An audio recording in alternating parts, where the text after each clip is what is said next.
Brandon Sanderson here, back for more Elden Ring. We're going to talk about Episode 2 in my Why You Should Play Elden Ring series, which is really just me doing Let's Play footage of going through dungeons or fighting bosses, but also talking about why I love these games at the same time. Man, look how beautiful that is. You can see these enemies down below, and later on we will fight them. This is the main thing I want to talk about today. How great the level design is in these games. And I'm not the only one who thinks this. This is generally lauded as one of the best things about them, is their cool level design. I found this ice cave while I was fighting the dragon, and it is full of these winged, weird, harpy things called Misbegotten. Now, these enemies I've never faced in this kind of dungeon before. We'll talk about how cool that is in a minute, but here's a tip for you. Always check the corners and the peripheries in these games. There are almost always enemies or things hiding in them. And often they're like these guys that were just asleep in there. And if you just kind of wander into the room in the middle, they will pop out and be like, oh, we're gonna go get that dude. But if you come around the side, you catch them unaware and you then get the drop on them. One of the things I love about the design of these games is it lets you be on either foot, depending on how smart you are, how many times you've played, whether you've been through this area or not. And then they give you these kind of cool tools. What you're going to see here is I drop these little crystals that glow that let you mark places you've gone before. I wish that they stayed after you died. They actually vanish, which makes them a little less useful, but I'm just marking this as a way I've gone. So when I played that first game, that first Souls game long ago on the PS2 era, I quickly learned how cool their level design was. And they present you with lots of interesting challenges in these games. And they lead you to do the things they want you to do. You'll see me hitting walls, by the way. Sometimes walls vanish in these games, and so it's always good to hit them. You'll notice how there were those enemies hiding in the corners before. Well, now I know to look in the peripheries, and I find stuff when I go that way. The game has taught me, watch the corners. And they do this in various ways. They will teach you, hey, here's this thing to draw your attention. Go that direction, and then later on, that thing you will get, it will come in handy. Here's another one of these sleeping guys that I kind of managed to sneak up on and get. I've always fought these guys out in the open before. They have wings. They can be really challenging out in the opening. And here, this dungeon is unlike any dungeon in the game. Every dungeon is like that. They are unique. They present you with a unique challenge. I remember playing some other games where every dungeon just kind of felt like a reskin with the same enemies, and you'd fight through these enemies, and then you'd open a treasure chest. Here, it's not the same way. Every dungeon is just a little bit different. You're going to see that there's these flying ones of these guys that are actually really annoying. But I have fought them before, and so I know to back up, to use terrain as a cover, so that I can kill these tough enemies with lots of hit points without getting hit by the one that's flying. Because every time you get hit, you have a chance. It depends on your equipment, but I will get staggered. It'll knock me out of my attacks oftentimes. And so, using the terrain, I can then lure this one in, beat that one, and then go get the flying one on its own. That sort of puzzle is what I was talking about with that previous boss, if you watched the last one. Every fight is a puzzle, rather than just a slogfest of, all right, there's another enemy, I shoot at the enemy till it dies, or I push the button till it dies. What is the puzzle of this one? Well, it's using the terrain, using this icy cavern and its terrain, forcing this enemy to come up after me. If I tried to fight him in there, it'd be so hard to hit him with my swords, but instead, I force him to come into the tunnel, and then he's close enough for me to hit. So the visuals, of course, are awesome. I love, how you can see through the ice beneath. I remember back in the day playing 8-bit games where it felt so cool if the background, had two scrolling sections that moved at different speeds. Whereas here, you have ice underfoot and different things moving in going down there, and you'll actually, as we talked about, go down there, and then that'll be the roof, and you can see up to these parts. It's so good. So going back to it, the levels in these games, and this dungeon isn't even the best example of that, are really intricate in that they kind of lead back together. Any place you can get in a Dark Souls game generally has an exit as well, meaning if you jump down somewhere, there's going to be some other tricky way to get back around. And oftentimes they loop around to save points and have shortcuts that take you to a new section that you open up and uses the same point over and over again. Oh, here's something right here. You see how there's that guy up there, there's that corpse saying, hey, climb up on these pillars and get this item. Well, you're going to see in just a few minutes that we find another one of those pillars, right? By the way, when I get these runes, I use them. If you play the game, you're probably wincing about the fact that I just used all these, but, you know, I got to keep my high score high. If you play this game, don't play it that way. Save those things. They're useful later on.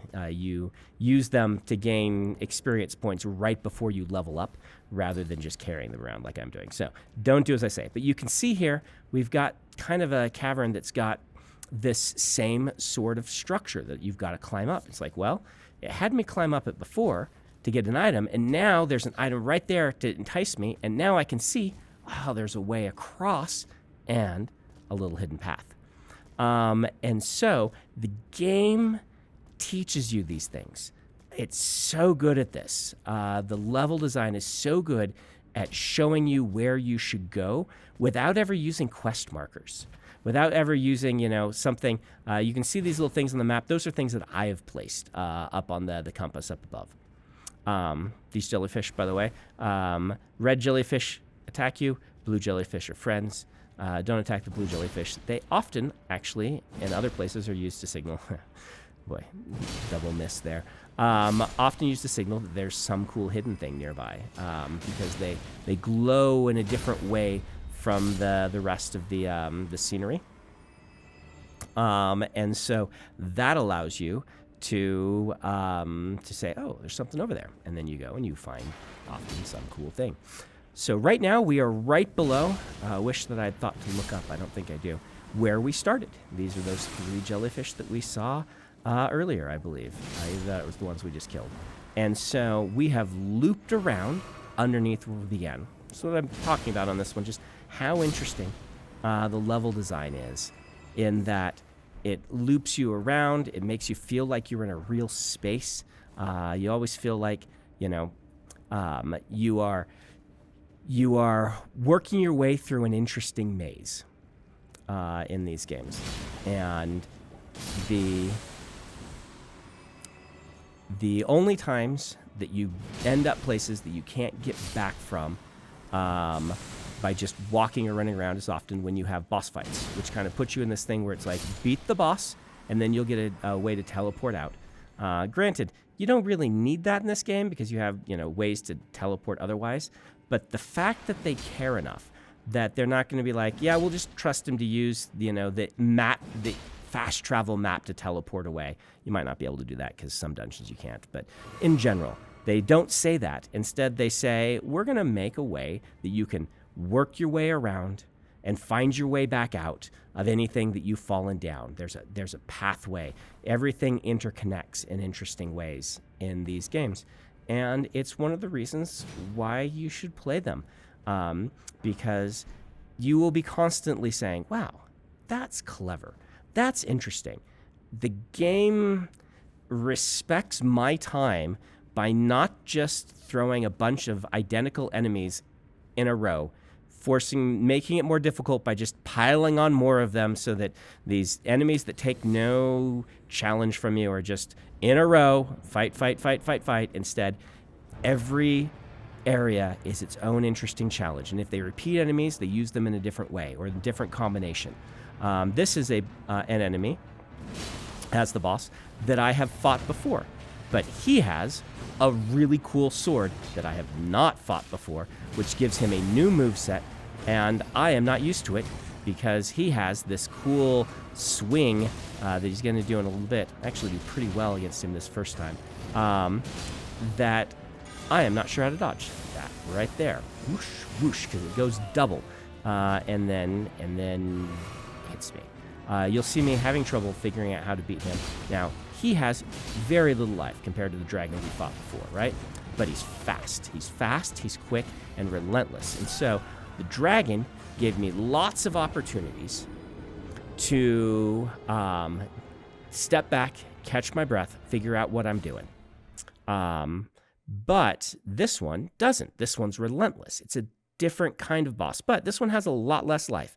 If I can land half dozen full hits on him, I'm going to beat him.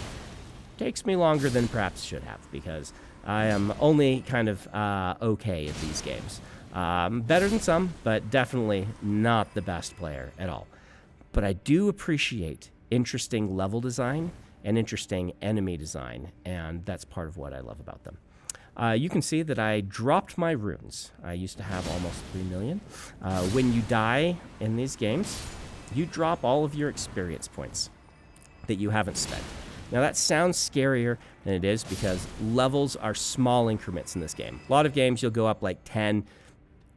Hell, there's few that are 10, but usually, 20 levels. By level 20, you're kind of the top. In this game, by the end, you're supposed to be around level 150. So each of the levels is actually a pretty small increment in you getting better. This allows you, I talked about this last time, to kind of just get better and better at the game, but also just inch stronger and stronger until your skill and how powerful your character are meet in the middle, so that you always have a challenge and you always have fun. I collected my runes. If you can get back to them without dying again, you get them back. Ooh, I dodged at that time. And that's really cool. It's one of the aspects of these games. If I had died on the way, that 3 million runes would be gone. 3 million runes is a lot. I'm trying to see how high I can get that. It is not a smart idea. I should level up. Right now, my character's level, I believe, 65. I have enough rooms to probably buy 50 more levels. So I could basically double my power if I wanted to. I dodged it again. Yeah, that's going to be rare the next few runs to try to beat this guy, because I am going to dodge too late a lot of times. Doing pretty good against this guy. I fought a lot of this style of enemy, but I don't know his exact movesets, and I kind of am missing some of my hits, and then he does it, and whoosh, I'm going to die this time. No! Dodged it. When do I die? Because I did not beat him yet. I am very sure of that. There we go. Sword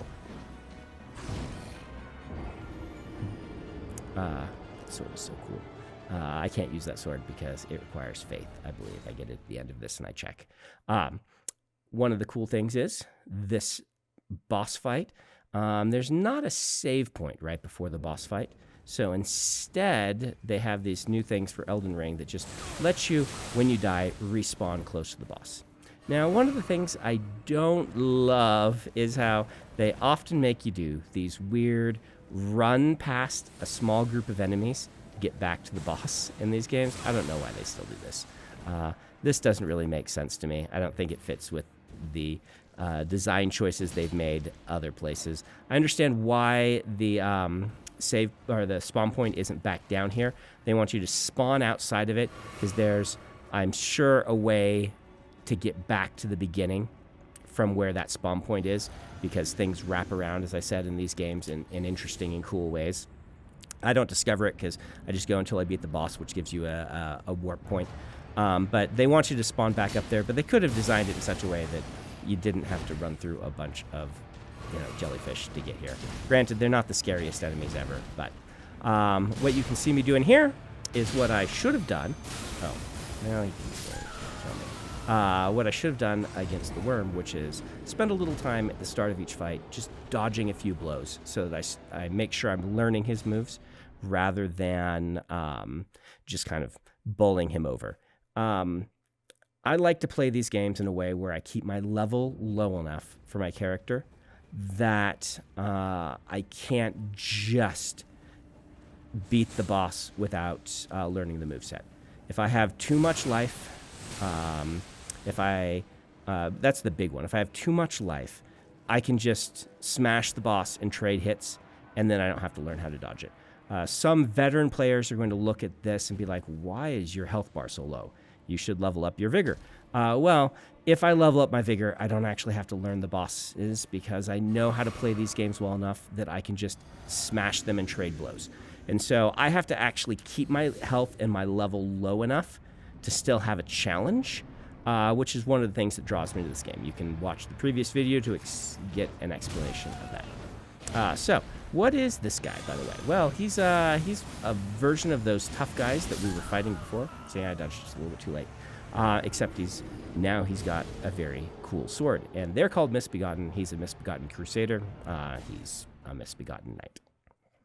So I played Demon Souls all those years ago, and I played through the first level. Dark Souls does this as well, and it was so much fun to realize that every level was a cool little maze of interlocking tunnels and pieces and doors that could only open from one direction. You get really tired of does not open from this direction in these games, but once they all unlock and you twist back around and you like go through the sewers and come up and you're like, oh, that's where that door is. Now I open this door, hey, and that save point is right there. And so from then on, I can start from the save point and go right into the sewers to continue the sewer level. Oh, I can run right to that boss I was having trouble with over there because of how now I've been able to open this door and there's a lift behind it and the boss is right at the bottom. And it really feels cool. I suppose I could talk about walkthrough of how to beat this guy. Well, one of the things that you learn in Dark Souls games is often you want to roll toward the enemy. I have a build that is based on jump attacks, which my jump attacks have an item and a cloak that make me do more damage. That makes it so that I kind of have to sometimes dodge away from him because otherwise, if I dodge toward him, then I'm not able to do my jump attack. I can't kind of spring and target it and hit him. That's making this a little difficult because you want to roll toward the enemy almost always. This actually makes sense in a kind of just physics way. I know it's odd to talk about physics with video games. Logic is often out the window, but the projectiles you can see move towards you. So if you dodge toward them, the amount of time that your character is in contact, quote unquote, with the projectile while you're invincible is much smaller than if you roll away from the projectile because you're moving with it then, and it lengthens the amount of time that you are with the projectile. And so your invincibility frames, as they call them, your little moments of invincibility, you have to be even that much more precise. Same thing generally happens with a lot of attacks. They come towards you, so if you roll away from them, you're rolling with the attack, and then you end up more likely to get hit. So you want to roll toward them. You're not going to see me doing that as much with this character as maybe I should be doing with another character, because I need like the certain amount of distance I've found to get my jump attack to target the right way that I want to. It's kind of hard to spin around in the air, and so if I'm really close, I miss more jump attacks. This is a skill level thing on me, I'm sure. Better players than me could get in close and jump attack really well, I'm sure. But this is my first jump attack focused character. Jumping wasn't really a thing in previous Dark Souls games. It's kind of a weird thing. Don't get me started on the jumping or kind of lack of jumping in these games. Pretty sure that I die one more time and lose my runes one more time before I beat this guy. So we probably have another 10 minutes of talking before I actually do defeat him. But if you're gonna play these games, learning how to dodge is a really cool thing to do. They give you a risk reward on these, where if you wear too much armor, you don't actually dodge very well. If you wear very little armor, you get a slightly better dodge. And here we go. Just gonna die to this thing again because I'm dodging backward instead of toward him. You know, I should learn my own lessons, but I don't always. Takes a while to get things to get through my skull. So, if you play this game, one of the things that you will find is that the enemy design is also really interesting. These jellyfish are an excellent example. You could just have put more of those random dudes down here. But instead, we have this other enemy. Now, granted, we've seen these other places. They do repeat enemies and things like this. But I've never had those jellyfish in a place where I consistently had to run past them. I always just defeat them and then really never go back to the area. Here, I have to run past them time and time again. So even though I find it annoying, and I don't know why, I'm not sure that their design really needs this. I need to stop trying to go for a full attack on that guy. You see, when I start to win, it's when I just like, all right, stop being greedy, Brandon. Hit him once, back up, dodge his attack, hit him again. Don't go for the 3 attack.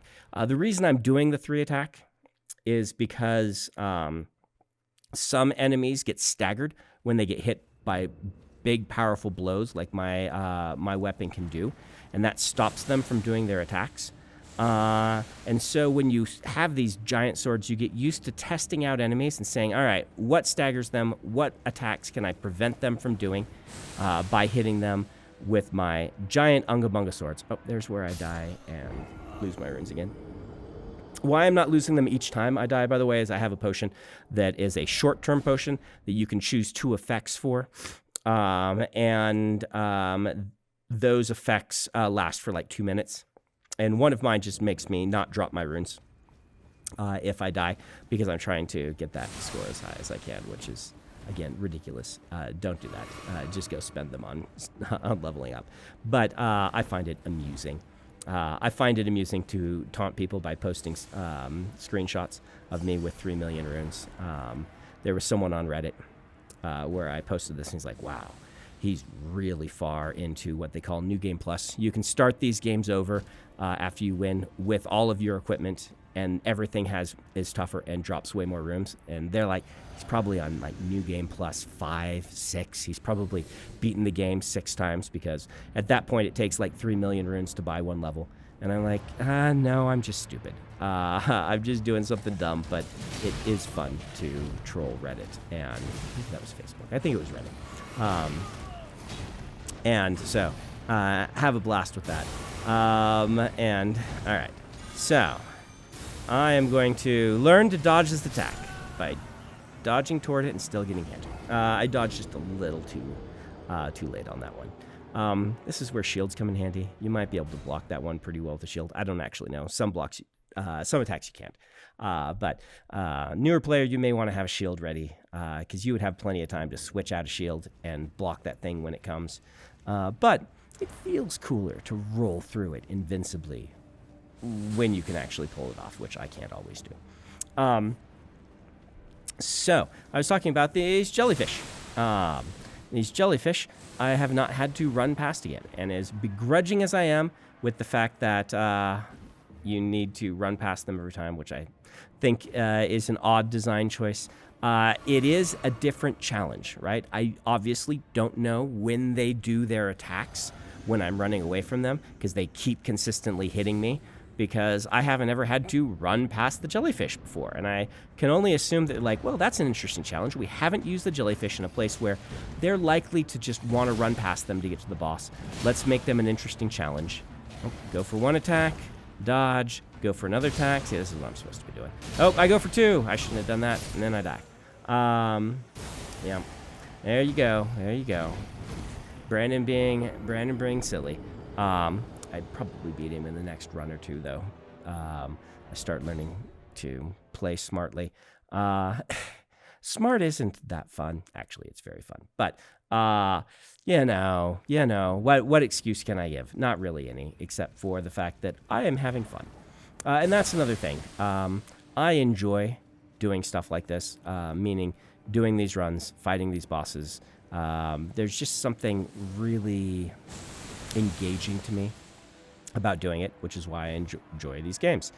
Why might you not enjoy these games? Well, the number one reason why you should not play Elden Ring is if the idea of fighting a boss over and over again feels tedious to you. Now, most people getting to this boss, I have a friend who's never played one of these games before. Alan Layton, of whom Layton from Bridge 4 is named, in my writing group, very good friend. This is his first time playing any of these games. I didn't notice my shield was gone, so I died.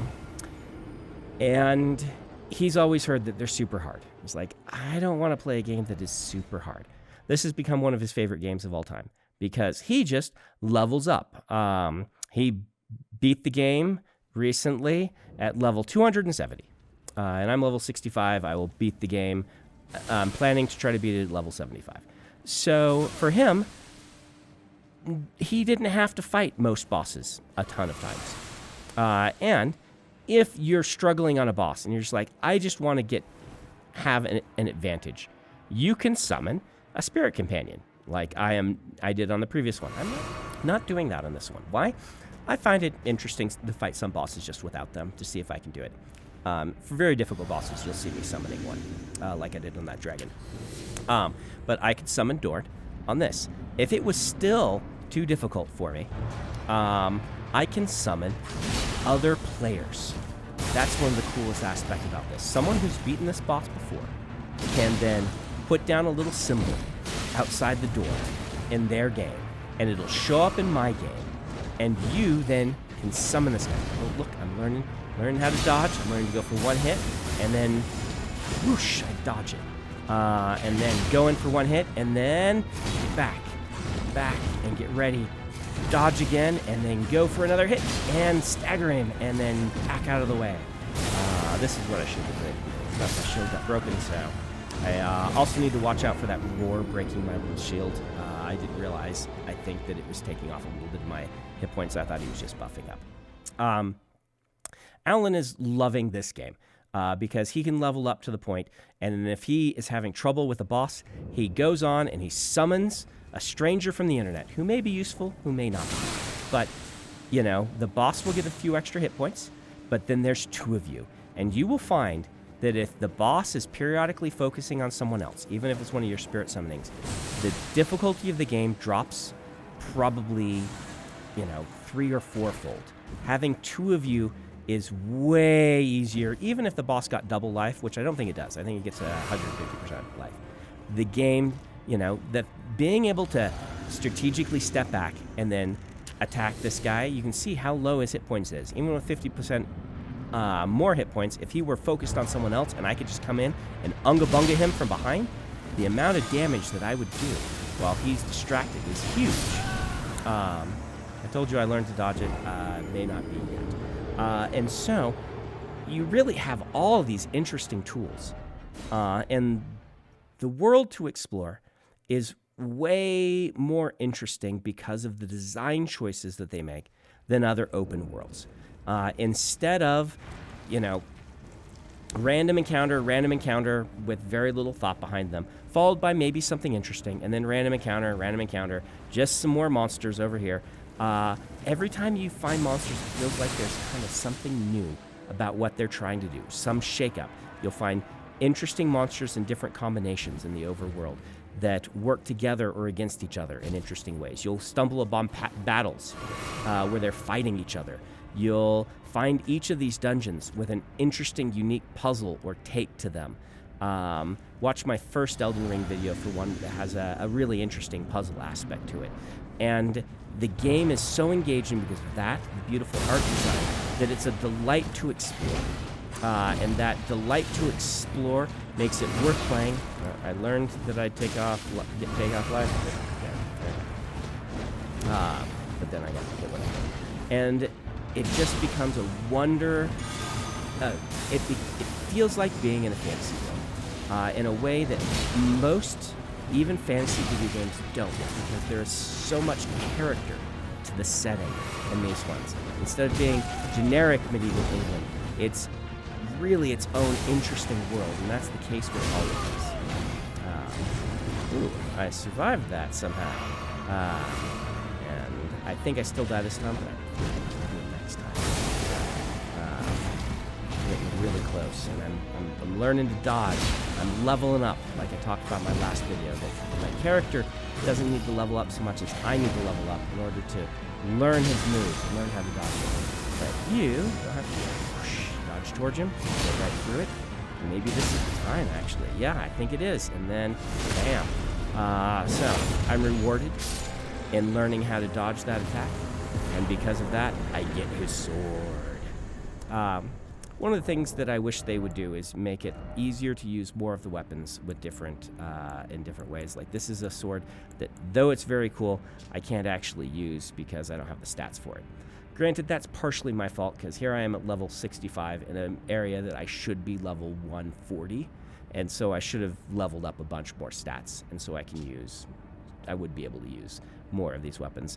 Generally, the game expects is a strong term. The game kind of wants you to be a hybrid melee and magic user for a lot of builds. You don't have to play it that way. And in fact, I think the next video I do will talk about all the variety of builds.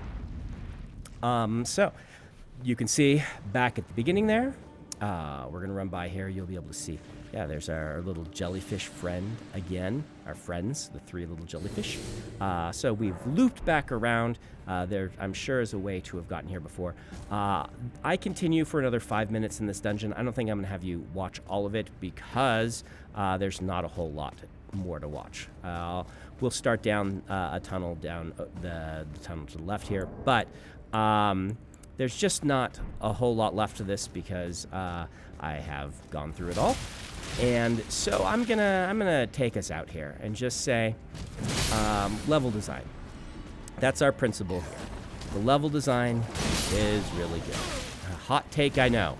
It's basically the #1 thing everyone mentions about Dark Souls, but hopefully you can understand a little bit of why. Finding a dungeon is exciting in Elden Ring. Finding a new dungeon, you're like, ooh, there's gonna be a new puzzle. There's gonna be something new to do. And in a lot of games, it's like, oh, what loot will I get? And yes, the loot is cool. But you can't use a lot of loot, as I just talked about. The point is you found a new cool thing to explore and to see what way the developers and designers of these games have come up with, what new thing they've done with the different combination of assets they have, in what ways they're going to try to trick you, and in what ways they're going to subtly guide you through something interesting. Isn't that more of a fun reward than just finding cool loot? The reward is a new dungeon. The dungeon itself, woo, it's almost like it's journey before destination. Wow, how about that for a moral? The gameplay that you find is the reward, not the loot you get.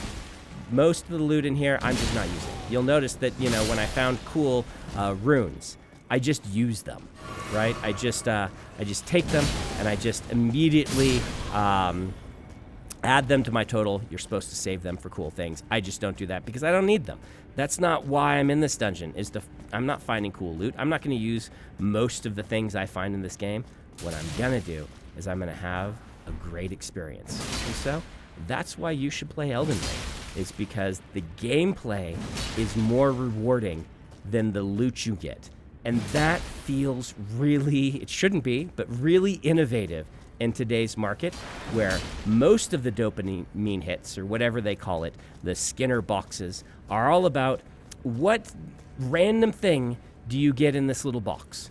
This is what's kind of wrong with gaming, is that you open a little box, you get a thing that you're never really going to use, and then it tells you there's 700 more slightly different colored things that you need to get. But the gameplay to get them is going to be tedious. Well, Elden Ring says, screw that. Your reward is more gameplay that is even more fun than what you have played before. The loot doesn't matter. Instead, you get to have fun. And that is something we should encourage. That is something that we should laud. We should be holding up and saying, this is what we want. We don't want more different colored Pokemon thingies. Not that the Pokemon games are bad. They're fine. It's just all the clones and things like that millions of collectibles that you get randomly. We don't want that. We want the games to be fun.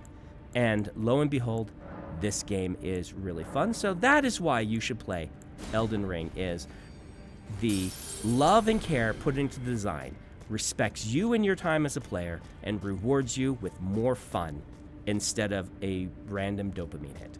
And so enjoy the game. Give it a try if you haven't.